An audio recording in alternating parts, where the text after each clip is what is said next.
All right, great. Yeah, welcome to our computer science seminar. So today is my great pleasure to introduce Dr. Ling Xiao from Facebook AI Research. So Dr. Xiao is a research scientist at Facebook AI Research in Seattle, Washington. He received his PhD from Stanford University and did a postdoc in the Center for the Mathematics of Information at Caltech. And then he spent 14 years as a researcher at Microsoft Research before joining Facebook last year. He is very famous for his work in theory and algorithms in large-scale optimization, machine learning, and more recently reinforcement learning and parallel and distributed computing. And I want to mention that actually Dr. Xiao and his courses received the Test of Time Award, a very prestigious award in NeuralWhips 2019 for his paper on dual averaging method for regularized stochastic learning and online optimization. I would highly recommend you to read that milestone papers if you haven't read it before. So please join me in welcoming Dr. Xiao to give a talk. Thank you. Okay, thank you. Chen Chen, for the invitation and for the, thank you for the introduction. It's really my great pleasure to speak at this seminar. Now I just start share the screen. Okay, so do you see the full screen? Yes, I can see the screen, no problem. Okay, it's okay. Today I'm going to talk about a joint work with Dima Drusvyatsky at the University of Washington. It's called Stochastic Optimization with Decision-Dependent Distributions. So let's first, recall classical stochastic optimization, where you want to minimize a function which is has a loss L of x, but it's also taken another kind of argument of this as a random variable which has a distribution drawing from a distribution P, and you want to minimize the expected basically function of x. And this, a classical, I think, algorithm for solving this is a stochastic approximation. Even when Robinson Monroe is, in the early 50s, and so basically you want to just take a random sample of ZT. ZT is basically a random sample at each iteration t from the distribution, and then you take the gradient of the component function, evaluate xt, and then you take a negative, say gradient direction with certain step size eta t. So this is really a dominant algorithmic framework in machine learning, especially in modern deep learning. As we know, the many variants as SGD with momentum. You can use Nisrov's acceleration. There's the other great variants of ADAM more recently, and also dual averaging, clip stochastic gradient methods. There's many variants of them. And also there has been lots of analysis. Of course, these algorithms are all convergent, and there's reasonable assumptions. But one of the really interesting constraint is that most of the convergence guarantee you see require that the distribution is fixed. Basically, if your random variable is drawn from the same distribution at any step or different steps. So the problem we're going to talk about today is called a decision-dependent distribution. Basically, now we assume that the distribution of the random variable is actually depends on the decision variable x. So that can be very interesting, and actually has many applications in practice. If you think about it, especially in the online environment where the deployment of some kind of a decision rule or classification rules will affect the distribution. For example, in spam filtering, right? I mean, as the email service, you want to always block the spam filters. But for the spammers, they will, look at your either explicit or implicitly, they'll, learn some knowledge about your classifier, and they will just change the feature, try to get a escape from the filter. So in that case, whatever spam filter you deploy will change the distribution of the spam in the next round. So it's basically online optimization. Also is a stochastic, because the spam filter, say the providers, the email providers cannot basically look at all the possible spams. They can only random pick some message to analyze. And the same thing goes for fraud detection. For credit card financial transactions and huge scale, you have to using online adjustments all the time. And at Facebook, of course, the detection of abusive contents is also kind of in this kind of similar flavor.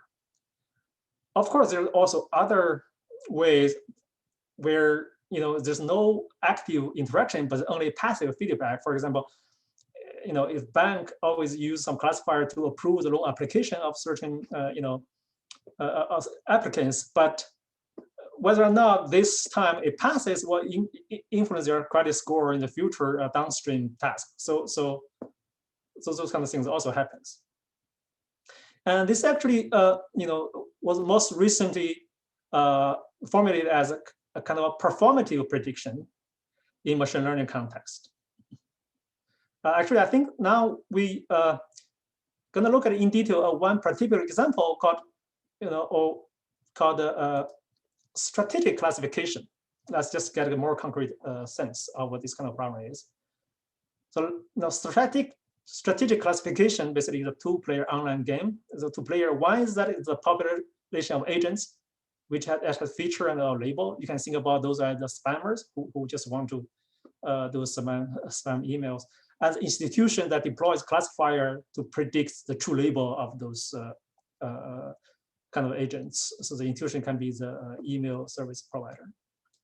And so during each round of the game, the agent learns somehow about the classifier HX, and it want to change its feature A to A prime or A hat, which is function of the classifier and also his own kind of intrinsic feature, and that's what he is a spam, those kind of things. And of course, his label should be spam in that case. And he wants to maximize the utility function, its own utility function, of course, just to pass the spam filter, but also associated with some cost, because you want to change your features, there's always a cost. How much energy or effort you're gonna study the rules to make changes. So that's kind of a trade-off. The institution can adjust X to minimize the classification error. So from the institution perspective, the institution only says A hat, the changed features, but he wants to still predict the true label B. It's a spammer, you still want to label the spammer. So the distribution changes actually depends on X. So this is a concrete example. And also important thing here, you can only use random sample. It's very hard to get a whole picture of every spammer. So of course, in practice, agents unlikely to play best responses, but still in applications, the features you see and the training label you see is always the distribution depends on your decision variable. So in general, in this film, we discuss something that's more general, without restricted to this kind of strategic classification formulation. But this is really a good example. Hi, Lin, can I have a question here? Yeah. Oh, so in your formula, so here X is the parameter of your classifier, or is yeah, it's a parameterization of your basically a classifier. You can, if you use logistic regression, you can think about the weight of the logistic regression. Just take some feature, just produce, it's true or false. Okay, and that's why the distribution D actually depend on X. It's because A hat depend on X. No, it's a joint distribution of A hat and B will change. Right, but you use like a Mescal D followed by the parentheses with X inside. So why do you think this distribution depend on X? Because when because once you deploy this, if you take this as a round game, so everything should be like a subscript T. But if you say the classifier determined by xt, and then the spammer says it just maybe solve this problem, get these changes a to a hat. Right. Yeah, but in this case, only a hat depend on X, right? B, the marginal distribution of B does not depend. Yeah, you can say that now. Yeah, it's basically the joint distribution. Yeah, okay, cool. Okay, thanks. Yeah. So in general, we can formulate this as a stochastic optimization problem. As written here, D is decision, or we can sometimes call it state dependent, and is accessible by sampling. And I think for simplicity, actually, for tractability reason for this talk, we assume all the loss functions are convex. However, this problem is in general very hard to solve. I mean, the regularization could be non-smooth, and also the whole objective function can be non-convex, even if with all these assumptions here, depending on what your distribution can be. So it still can be a non-convex problem. So you generate very hard. And there's two paths, just how to approach this. One is that you're gonna impose very kind of strong structures on how the distribution changes with X. And hopefully you can solve some of the problems. The other way is basically settle for alternative solution concepts that may be efficiently computable. So that's was first proposed by Perdomo and the co-authors most recently. We're gonna take up this route. So let's talk about the solution concept of equilibrium. So first, let's have some notation. Basically, we just using f of subscript y as the expectation, of the loss function. Basically, with respect to the distribution depends on y. Okay, and your variable x can be something different, and then it's convenient to separate these two. Of course, you can take the gradient as well. So a definition of equilibrium basically said that now if some point x bar minimizes the loss function induced by itself. So given x bar, each one can induce a distribution, and that's become a static optimization problem. And it happens that the minimizer of that static optimization problem is exactly x bar itself. Then you say, there's no incentive to change it based on what the information you already get. So that's called an equilibrium. Of course, you can write it with this notation. You can see basically, a static problem defined by x bar itself. So it's kind of a actually, if you look at it this way, it's a kind of a fixed point. If you define the operator of y, basically you say, I have a y here, determine distribution, then you minimize this kind of a static problem, I call it, and it returns another point. If that other point is y itself, then we call it x bar, and that's basically the equilibrium. So in general, the equilibrium is different from the global optimizer, but they can be very close. So that's the definition of the equilibrium. Are there any questions for this? Okay, I think, yeah. So, I think sometimes as you need to think more about it, this looks like a very simple definition, but it took me some time to really kind of get comfortable with it. So is this problem related to, for example, bi-level optimization or for example, min-max optimization? I mean, can you do kind of reduction from one to the other, or it's not? Not immediately. Maybe under certain structures you can formulate that in that way. But for the general structure here is not immediately related to bilevel. Okay, I see. Thanks. Okay, so in this paper, actually in series 2 papers, this Berkeley group, they basically propose this framework. They just propose, they call it performative stable solutions for the equilibrium. They call it stable points. And establish the existence of equilibrium, and they showed convergence of the following algorithm. Basically, a repeated minimization is basically you know, exactly the fixed point. For whatever point, you just fix it, and then you just generate the distribution, and you find a minimizer, and then it just do it again and again. Or if you cannot evaluate the argument, you can just take the gradient of this function. You know, this is, or you can actually, this one is more interesting because this one is basically say, I sample it from the current distribution xt only once or twice, you know, and then I'll just take a gradient step after changing, you know, this distribution changes immediately. This is stochastic gradient variance. So out of these things, you know, these first two are kind of conceptual, basically mean that you can't really do it in practice because it requires the full evaluation of distribution of the full gradient. I mean, that cannot be done in practice. So this is a kind of more practical version of it.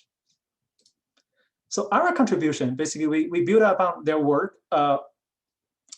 Basically, the goal is to just to, you know, find the equilibrium of this formulation. And we show kind of a meta theorem saying that, as you can see, all the algorithms presented before, like gradient, stochastic gradient descent, is basically, you know, designed for the static distribution itself, like this, you know, but you just apply it anyway.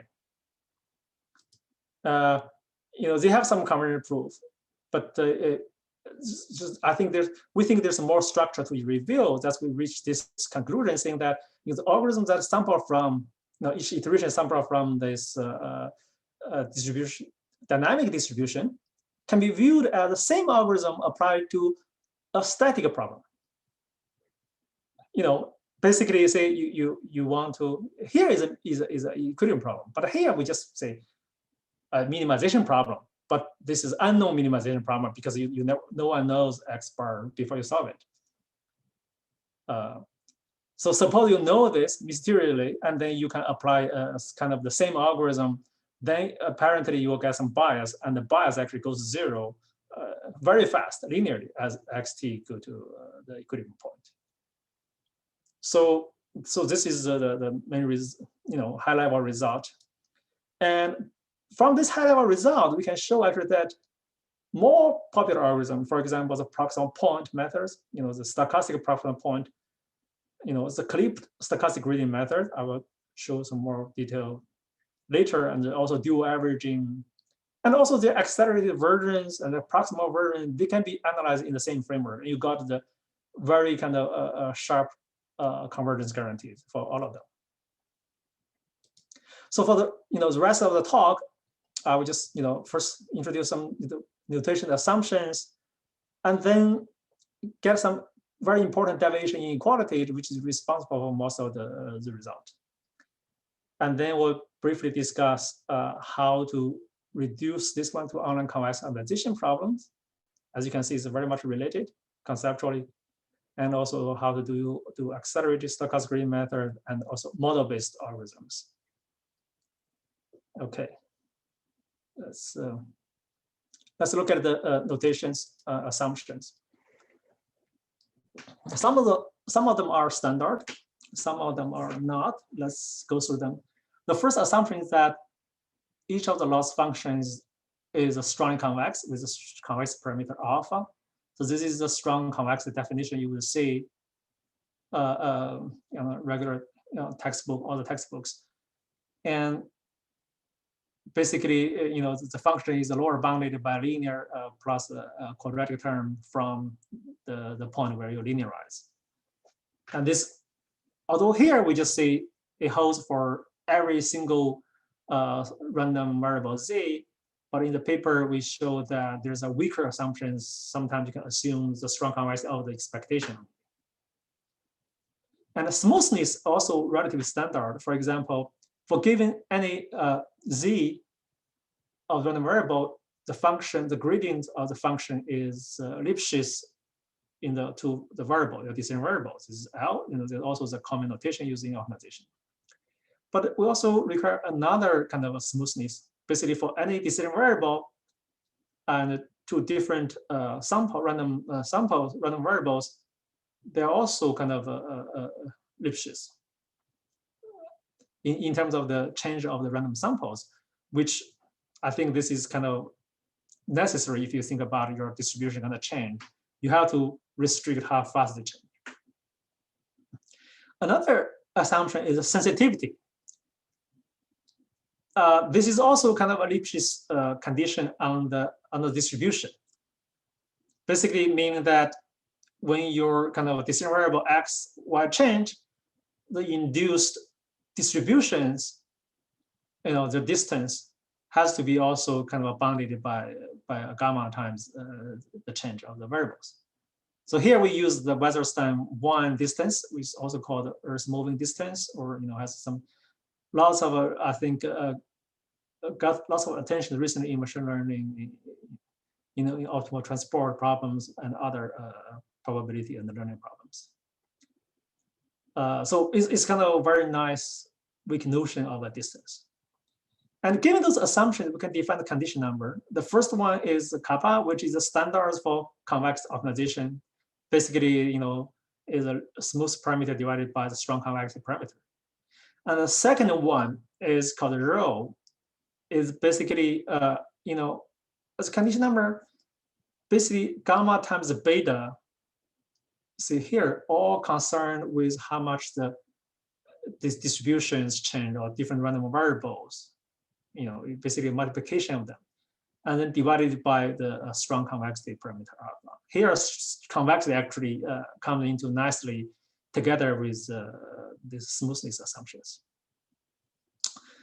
Okay, with these assumptions, then we can immediately have some results. So the really interesting regime is rho less between 0 and 1. So let's look at this. Basically says that the Lipschitz constant gamma and beta, they cannot be too big relative to the strong convexity alpha. So again, this is called the repeated risk minimization. So this is kind of the fixed point. You can say it's conceptual still. With rho less than 1, then the repeated risk minimization converges to the actually the equilibrium point as a linear rate rho. I should mention that here and all these assumptions, there's a unique equilibrium point. So this can be established. And if rho larger than 1, actually they give an example, say that this procedure may diverge.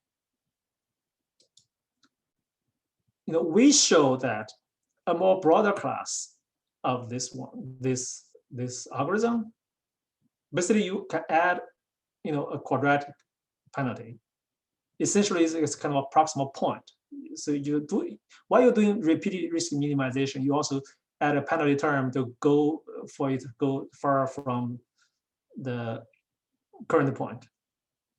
And we show that if rho is less than 1, this algorithm converges to a linear rate. And actually, when eta goes to infinity, this term goes to 0. This is exactly cover that.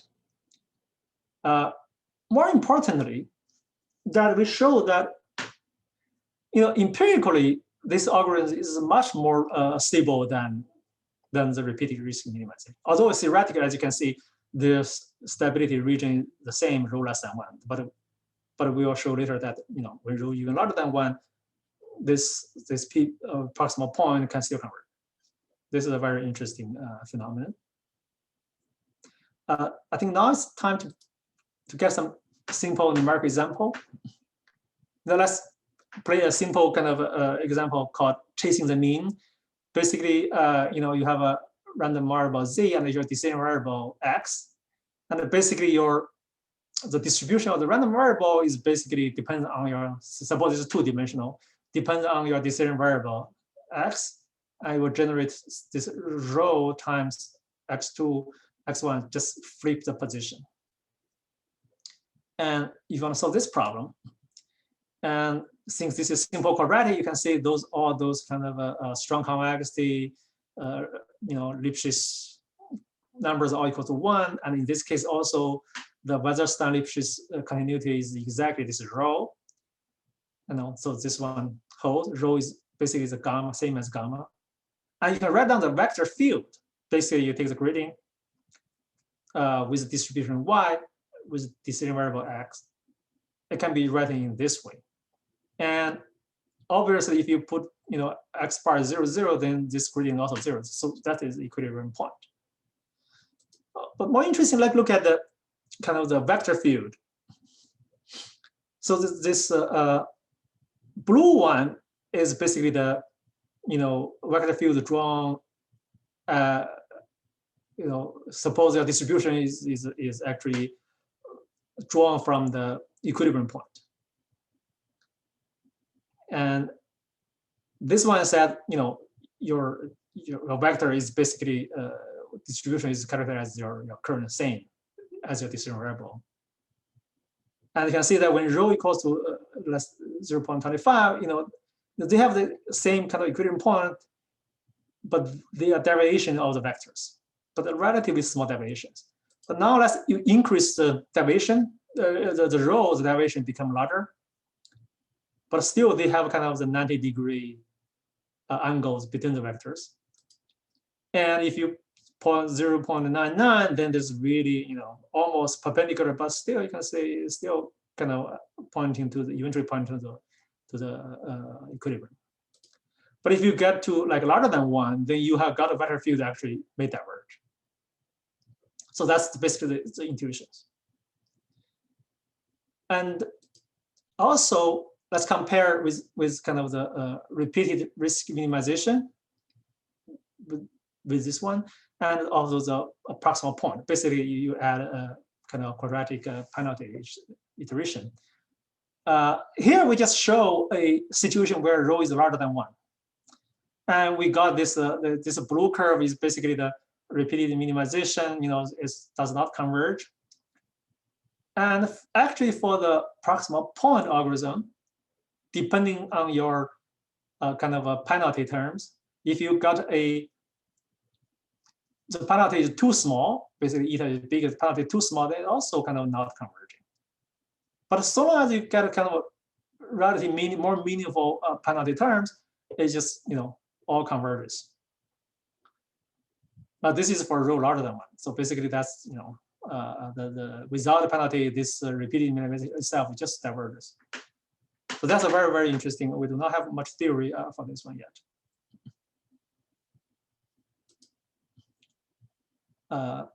Of course, this is all conceptual algorithms.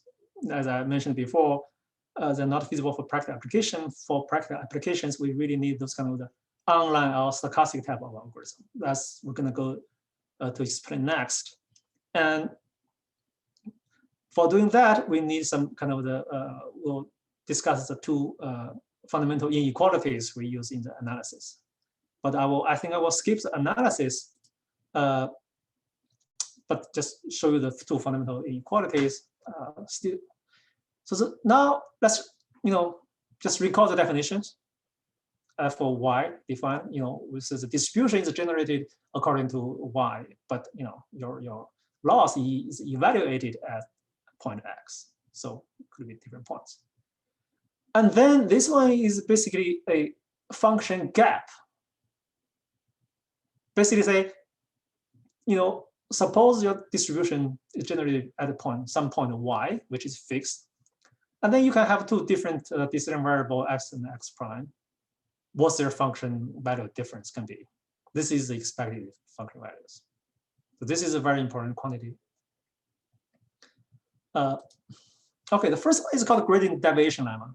It basically said that under all the assumptions we had before, in the gradient for any given, this is basically for any given decision variable. If your function is evaluated at two different distributions, then the derivation of the gradient is bounded by basically y, the difference between 1 and 1 prime. This is basically the two Lipschitz constant. One is on z, one is on the Weierstrass distribution. So it's a natural thing. This result is actually very easy just to show just by exploring the Cantorowicz due formulation of the Weierstrass distance. Basically a one-line proof. So but I don't write. I don't have it here. The implication is basically said that the bias, if you always do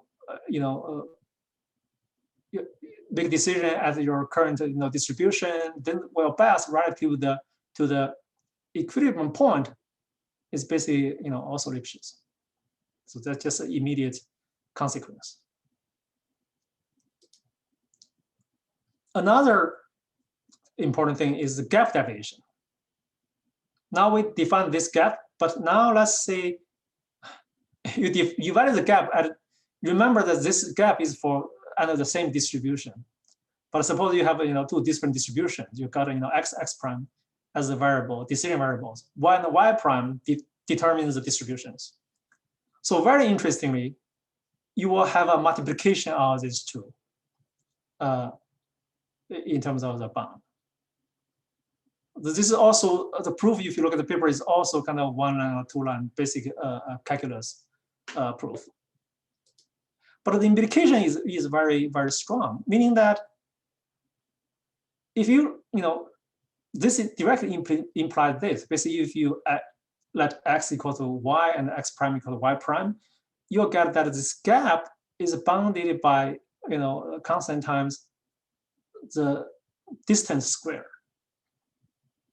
So if you have done lots of optimization, and you know that for the experts, you may know that lots of things involve strongly convexity. If this is a deviation you generate, basically error you generate, but then you realize that this can be offset by strong convexity. Basically meaning that if you have enough strong convexity assumed, this error can be offset. Basically, you end up with the same proof analysis, but with a weaker strong convexity parameter.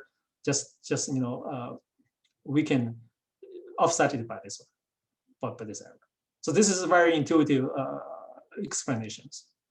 And if you look at the paper proof, those are the two fundamentals lemmas.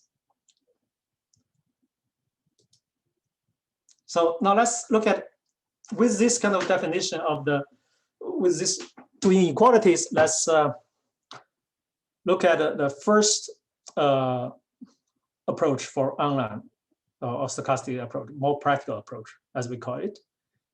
I think, as you may have realized, that this framework is closely related to online convex optimization. Now let's explain what is online convex optimization. Basically, it's a repeated game, and at each round, the player just chooses a point xt based on his past information in the domain of this kind of regularizer. That's basically a certain set. And then nature reviews a function, loss function LT, and the player will just pay a loss of LT evaluated xt. Notice that in this formulation, there's no assumption of stochastic. There's no expectation, and this function LT can be arbitrary and it can be adversary. So basically, it can be really bad.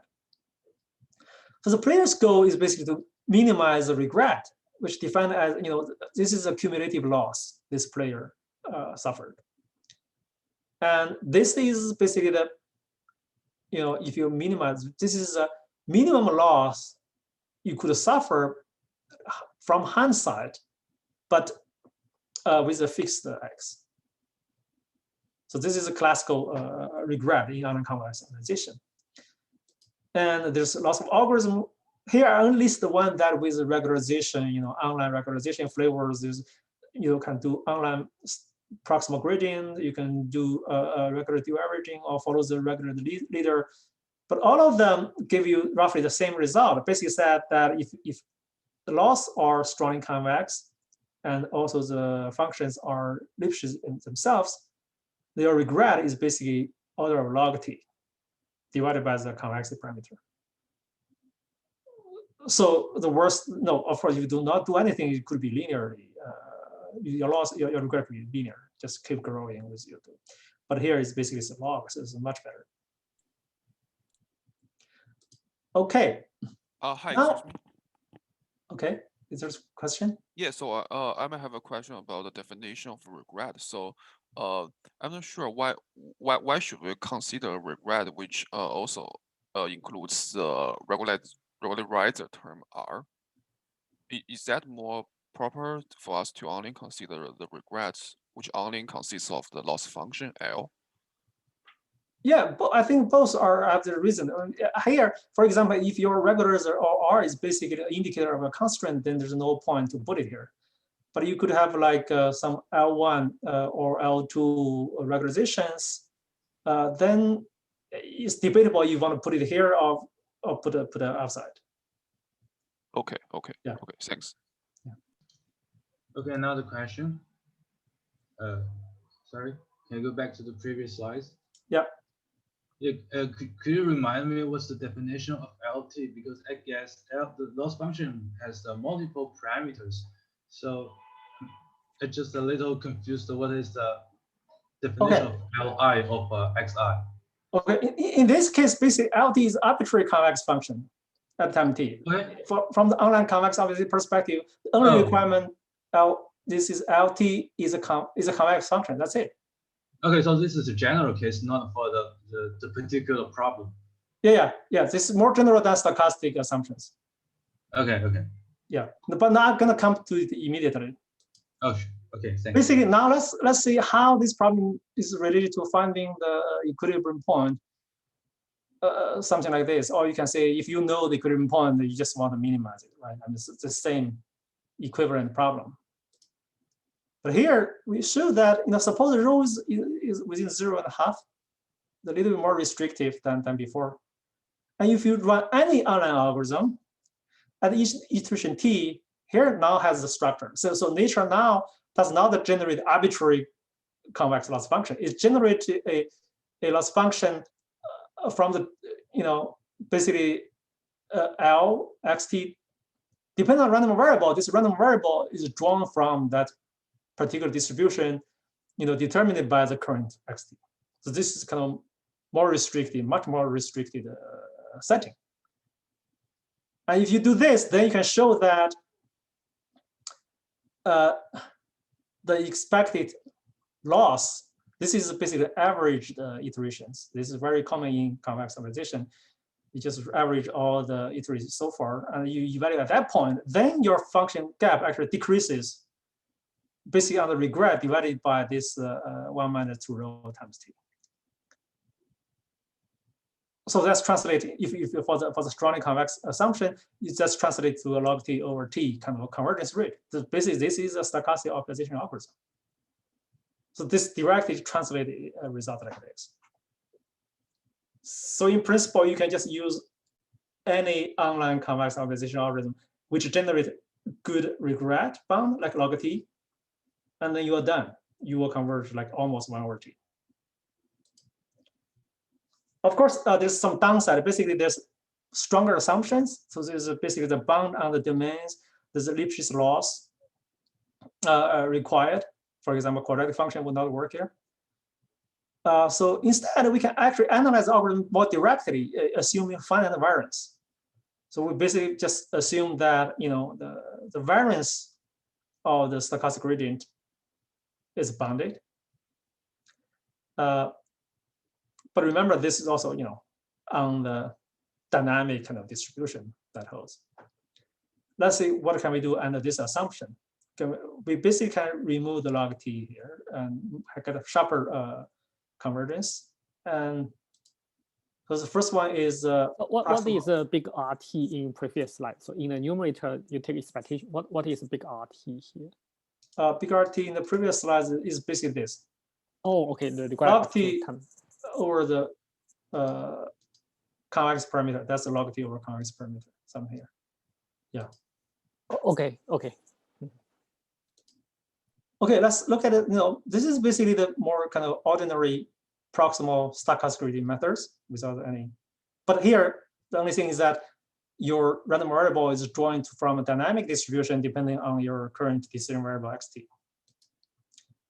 With this, we can show that this theorem, basically this part is shown by previous work as well, but we have a much simpler kind of proof using the two inequality we discussed before.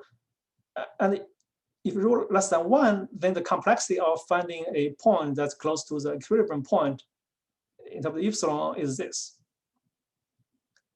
So here you got the linear convergence of with log dependent on epsilon with condition number. This is a classical gradient, and then you got this kind of also variance space divided by 1 over epsilon kind of rate.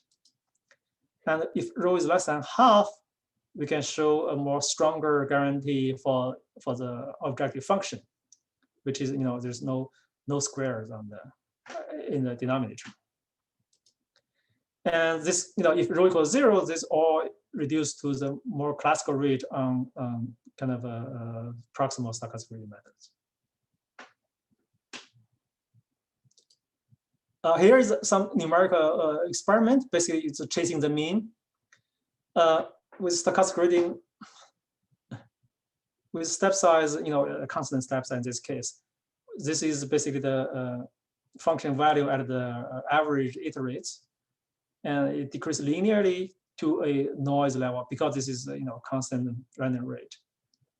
And then the linear rate degrade as rho goes to half. You can see here.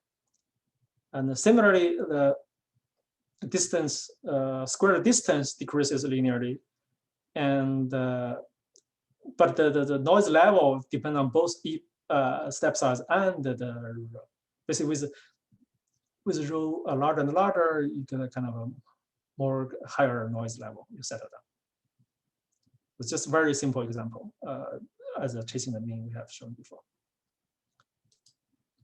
Now let's look at accelerated gradient methods. So there are many variants of accelerated gradient methods, and there's we take we adapt one of the variants from Konachkov and Mario work. So everything else is the same as we would say. The only thing is that you take the sample from the most recent kind of dynamic point. And then you take a stochastic gradient and you do a proximal step and you do this kind of extrapolation momentum term. So we can show that if rho, basically that we can, I don't have a good name for it.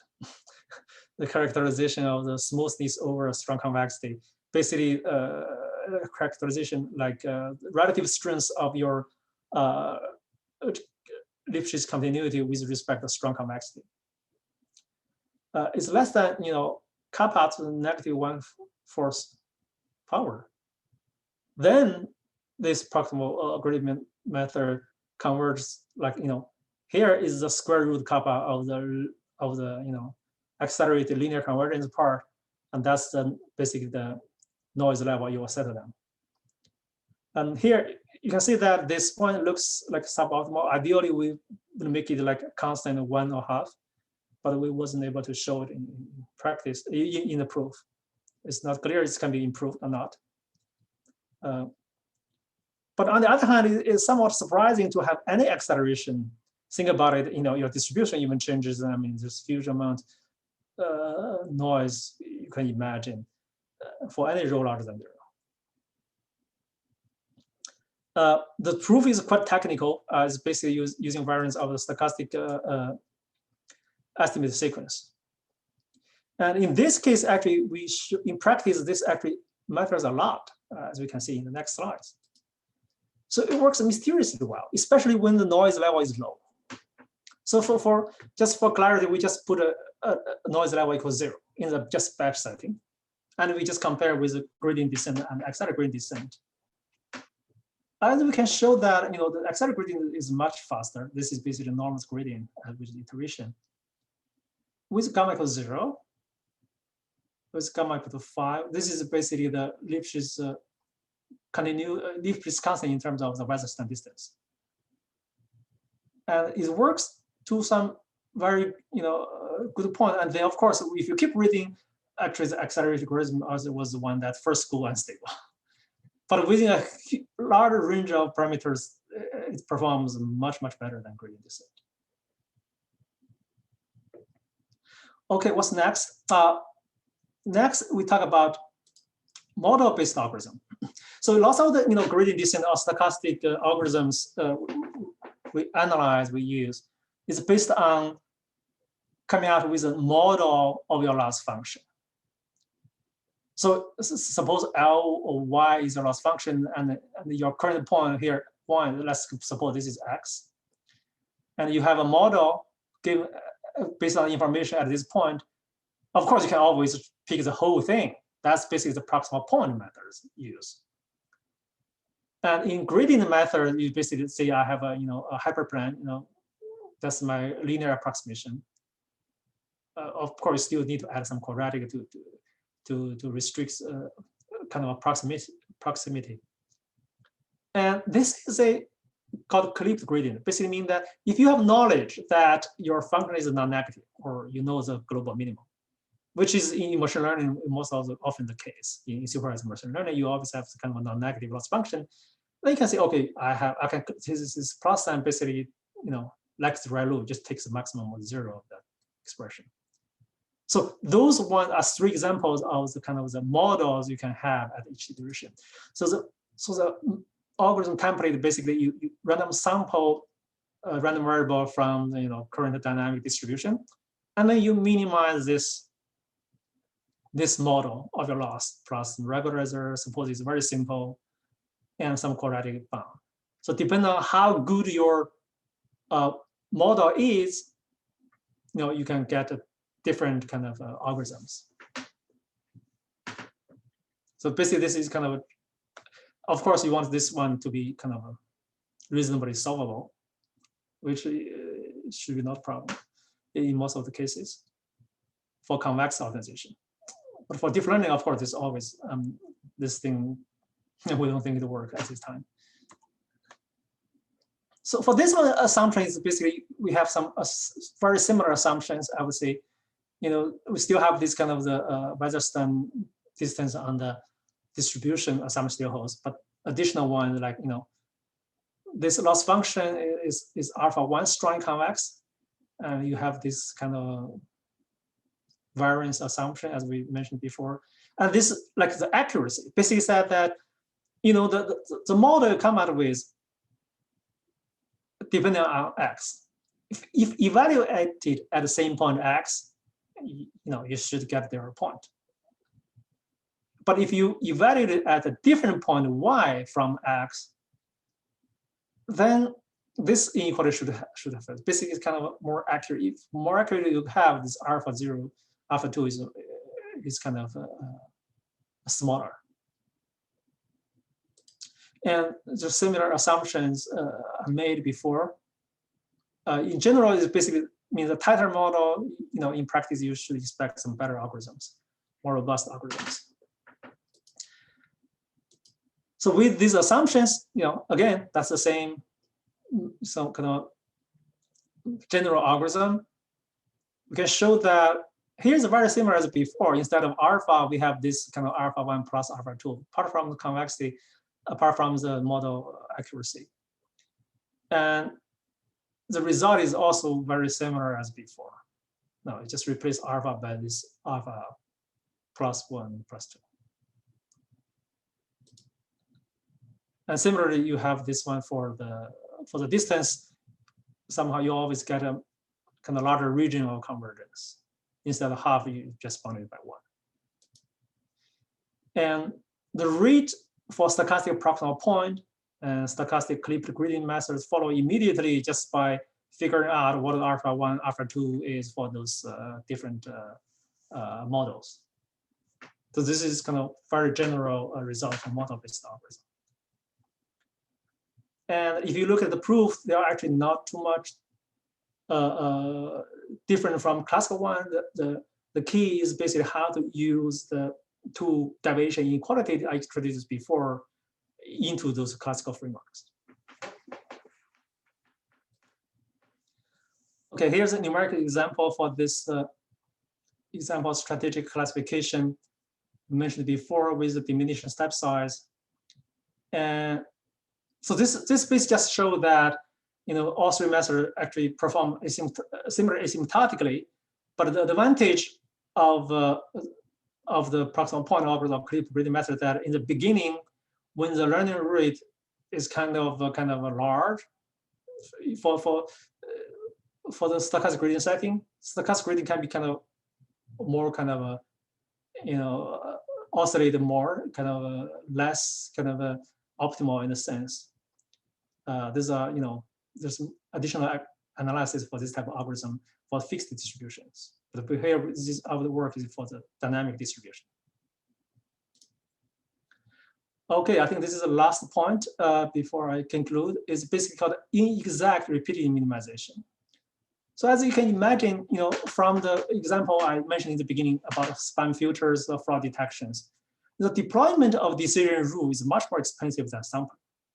Basically, for sampling, if the institution want to sample some spammer, that's very easy. But if you want to change the decision rule or classifier online, that usually takes much more effort or have highly non-trivial implications in your systems. In that case, you want to do this stage-wise. Basically, you divide your process into stages, and so you fix the U for each stage, which basically get from your last point. And you sample within each stage, you sample from the same fixed distribution because that's the U is the one you deployed. And this training algorithm you basically run offline at your service, data center. You figure out what's the next best one, and then you deploy it, and now it changes the U distribution. You just do this kind of things. So in their work, in this Berkeley group, already established some kind of deployment sample trade-offs.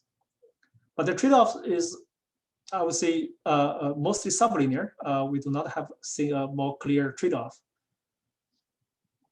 And then we show that if rho less than 1, then basically you can implement this with all previous algorithms with the same sample efficiency. So the overall sample efficiency is always the same, but with only logarithmic number of deployment. So this is very important for practice. Okay, I think now that's all. Let's summarize. Basically, we start by considering the more very general stochastic optimization with the decision-dependent distributions. We realize this is a very hard problem in general, and then we build upon a very recent solution concept, just finding the equilibrium, and it's basically finding equilibrium defined as here. So we're working with this problem, and so the main message of our work basically said that you can use most of the algorithm designed for static distribution, static problem, apply to the dynamic setting, and they can be viewed as algorithm applied to a unknown static problem, which you never notice until you solve it.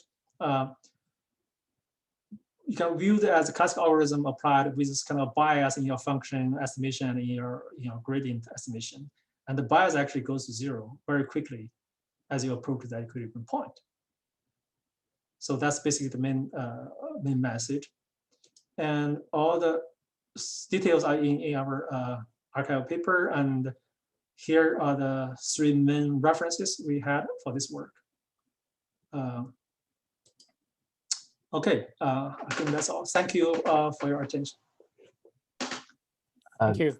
That's a great talk. Yes. So let's take more questions. Yeah, hi Lin. Thank you for the nice talk. Yeah, I have a question about actually the main series. Actually, it's just the previous slides. Yeah, the meta series. So you said that any algorithm that sample from the dynamic distribution can be viewed as the same algorithm applied to the static problem with bias. But not I wonder, any. Say, I would say most of the popular ones we see. Yeah. I assume it is the case. So I wonder whether, of course, there would be some case that the algorithm that is sample from the dynamic distribution will converge to some local minimizer of that problem, and then the bias. That means the bias will converge to that constant and does not improve to zero anymore. So my question is, what is the key assumption or the key algorithmic design that prevents this case? So, yeah, yes. Okay, actually, this one actually I guess we didn't. We put all the actually we made all the assumptions convex. So this basically can view this is in the convex setting. So as I mentioned in the beginning, we assume the loss functions are convex. The regularization are convex. Of course, we see this problem. This problem may still, I forgot to put R here. This problem may still be non-convex. Yes, because the distribution is complicated. But this one is convex. And actually, under all the convex approximation, we can show that this equilibrium point is unique. It's actually is a solution of a convex optimization problem. Then you can establish that this equilibrium point is close to that point. So that's what we can see. So the one you saw, the X bar, not necessarily the global or local minimum at that point. But I guess if you look more carefully, I guess in most of the cases this would be convex. But still there are corner cases you can design it to be a non-convex function. Yeah. My concern is that the first problem would be the landscape or the optimization landscape of the first problem would be much more complicated in practice, and in that way it may be stuck at some place that. But here is the basically say how far your equilibrium point is from your solution for the original problem. But here we mainly establish that this basically converge to the X bar, which we can show is basically exists a unique and also is a solution of a convex optimization problem. I see.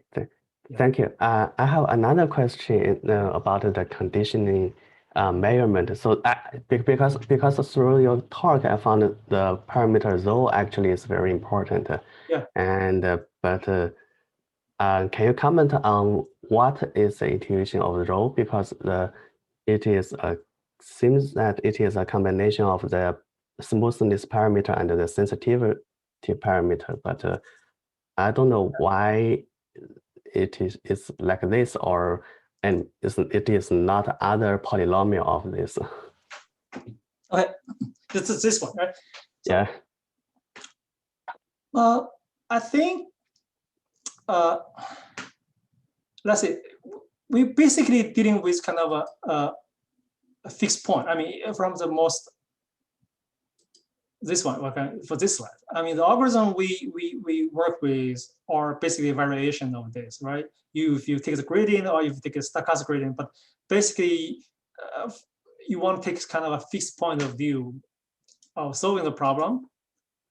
And there, I think we need a strong convexity basically helps us to get a fixed point iteration. Basically, things that make it converge. On the other hand, so this beta and gamma, for example, gamma is basically say how continuous your distribution is. you can imagine if gamma is too large, then basically you even moved from X to a nearby point Y. If the distribution is too different, then there's no hope. So this one cannot be too big. And also for any fixed point, your random variable also has some certain kind of a Lipschitz continuity. So basically, beta times gamma is a notion of how continuous your distribution or the dynamic kind of environment you are in.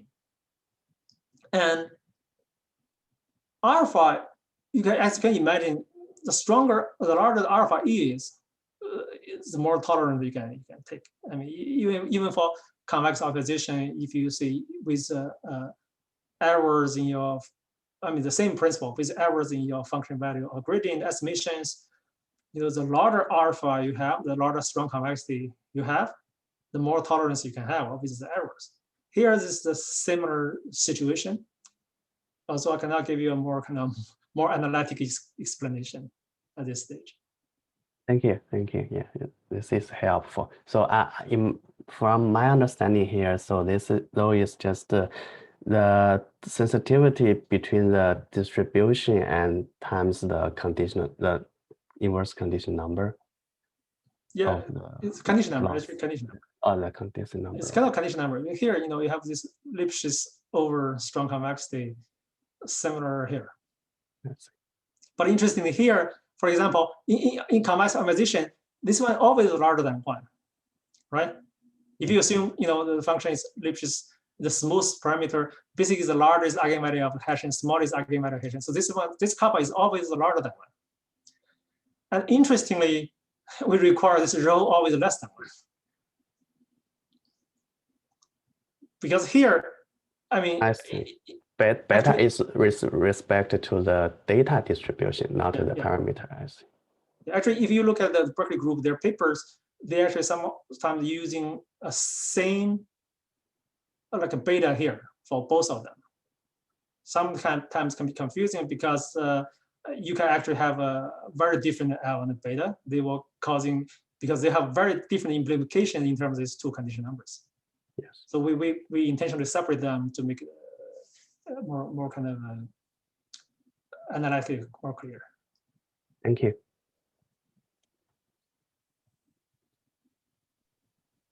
Yeah, actually, I have a question. So I wonder, can you find any, or can you give more examples of, for example, machine learning problems, such as some problem in reinforcement learning or in, for example, training generative adversarial networks as instances of your this decision-dependent stochastic organization. Do you know is there any other examples besides the for example mean tracing problems in your talk? Yeah, I think there's here. You can actually, let's see. So this you can have a whole bunch of strategic classification example. This one actually you can have a non-trivial utility function or cost functions. But of course, these are all kind of let's go back here. Even in this one. So all of this, spam filter, fraud detection, this can be somewhat put into the say strategic classification framework. But of course, unfortunately, most of the practical objective functions, loss function you use will be non-convex, these days with neural network. So most of the theory here actually does not go through. But I actually thought about, like a generative adversarial network training. Actually, if you think it carefully, is somewhat related to this formulation. But unfortunately, there's like a non-convexity immediately prevent for me to do some near immediate conclusions. And the other one, as you mentioned, reinforcement learning. Actually, it's close, especially if I think I'm also reading on this policy grading type of method. Somehow can be put in a framework actually very similar to this. This is something interesting. I think that can be studied further. But again, convexity is a is a thing that most likely will get missing. But on the other hand, let's say this: there's bad news that we do not have convexity. But on the other hand, let me show you there's good news or hope. So for these two fundamental deviation inequalities, actually none of them depend on convexity. They hold for any Lipschitz, smooth functions. You do not need convexity, so these all hold. Right. So that's a very kind of encouraging thing. That means maybe we can generate this framework to do something interesting in a non-convex setting as well, which I don't know yet. I see.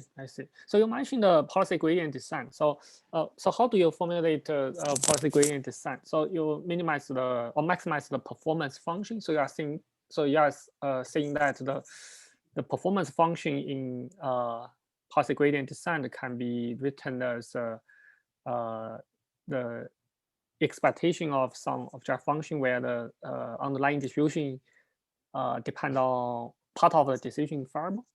Yeah. I mean, you see about policy gradient method, basically just just general basically the value function. Okay, and you can with different parameterizations of your policy, you can actually take a gradient with respect to your policy parameterizations, and you get a gradient, and that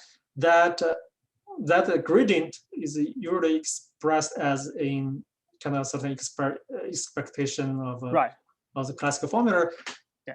And the question is, when interesting thing in policy gradient basically is that usually you deploy a policy, and then you will do some measurement. So you deploy policy, do some measurement, and that actually naturally will induce some change in the distribution.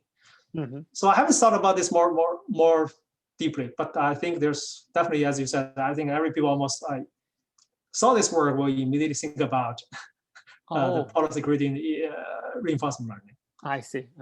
So I think that the deployment you briefly mentioned at the end of the talk is something like a policy evaluation.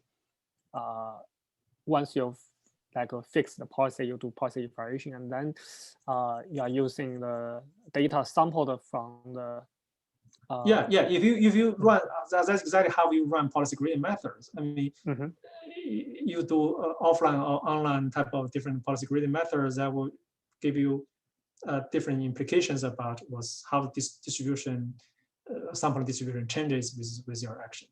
I see. That's interesting. That's very interesting. Yeah, observation. Yeah, that's really cool. Yeah. I will also think about that and may follow up with you later about this. Yeah, that's very interesting idea. Yeah. So do we have any other questions from the audience? Okay. So if you don't have any question now, so let's thank our speaker, Dr. Xiao, again for the great talk. And you can always follow up with Dr. Xiao later about any questions. Thank you. Thank you very much. Yeah, thank you. That was a great talk. Thank you. Thank you. Bye.